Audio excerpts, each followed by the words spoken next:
Cooper Flagg's commitment to Duke became official today, and this video is going to break down a number of key themes to come from that. First of all, what are they getting? Cooper Flagg is not only the best long-term prospect in the country, he's arguably the best two-way player, and that means he impacts the game on both ends of the floor. Now, we've talked about this many times in the past. He's probably even better defensively than he is offensively, and he's a better defender off the ball than he is on the ball. He is a superb shot blocker. He can really cover the court and close ground in a hurry. And then on the ball, he can defend multiple positions. Now, offensively, we saw a ton of growth this past spring and summer in the E16 Nike circuit, where he was an initiator and primary creator for that Maine United team.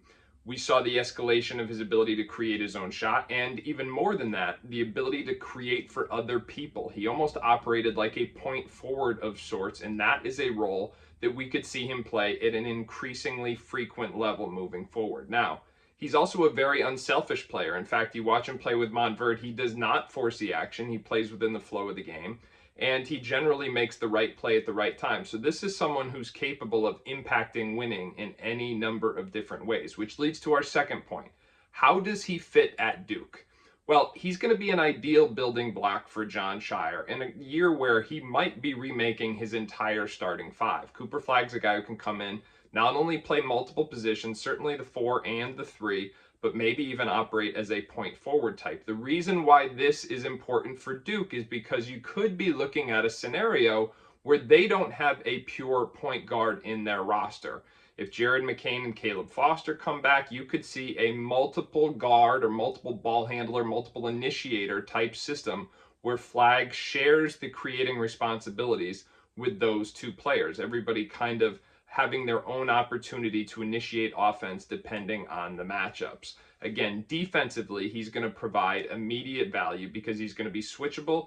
And again, off the ball, he's absolutely fantastic because he can erase mistakes in passing lanes, flying around the court, and of course, as a shot blocker. Now, what are going to be the expectations when he gets to Duke? Well, it's going to be hard to shy away from this, but the expectation is that he is going to be not only a one and done, but he's going to be the leading candidate to be the #1 pick in the 2025 draft. And that's not a title that I'm putting on him, but that is just going to be the widespread expectation as soon as he arrives at Duke. How can he do that? He's not going to need to go in and put up 22, 25 points per night. As I said, this is a player who can impact winning in any number of different ways. And NBA scouts are just as intrigued with his defense as they are his offense. So sure, he's going to have to play a big role offensively, continue to do what he does on the defensive end of the floor. But the reason why he's so good, and ultimately the reason why NBA scouts are so intrigued, is because of the overlap of a few different key variables. First of all,